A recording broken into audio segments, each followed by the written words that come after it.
ہے کہ ہمیں بتایا جی شب معراج کی حقیقت کیا ہے۔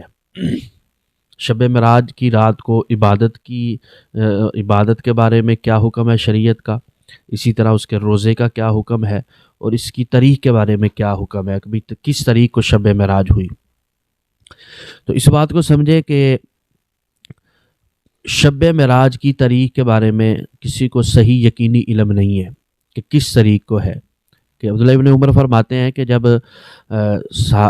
کوئی یعنی کہ 27 رجب کو روزہ رکھتا تھا تو حضرت عمر اس کو منع فرماتے تھے کہ بھئی یہ بدعت ہے، اور یہ بھی پتہ چل گیا کہ شب معراج کا کوئی خاص روزہ نہیں ہے، یا کوئی آپ صلی اللہ علیہ وسلم نے اہتمام فرمایا ہو، صحابہ نے اہتمام فرمایا ہو۔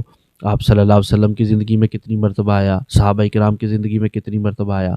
اب ویسے کوئی روزے رکھ رہا ہے تو اس دن بھی کوئی روزہ رکھتا ہے تو کوئی حرج نہیں ہے کہ شب معراج کا روزہ سمجھ کے، سنت سمجھ کے، ثواب سمجھ کے سنت کا روزہ رکھے گا شب معراج کی حوالے سے، تو پھر یہ گناہ ہوگا اور بدعت ہوگا۔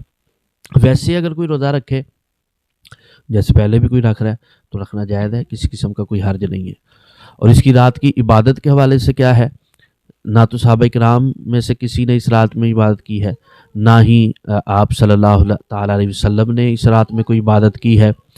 تو اس رات میں کسی قسم کی خاص کوئی عبادت نہیں ہے۔ اگر پہلے سے کوئی عبادت کرتا ہے تو وہ اس میں بھی کر سکتا ہے، مثلا شب معراج کی رات سمجھ کر کے اور اس کو سنت سمجھ کر کے اگر کوئی عبادت کرے گا تو پھر یہ بدعت ہوگی، ناجائز ہوگی۔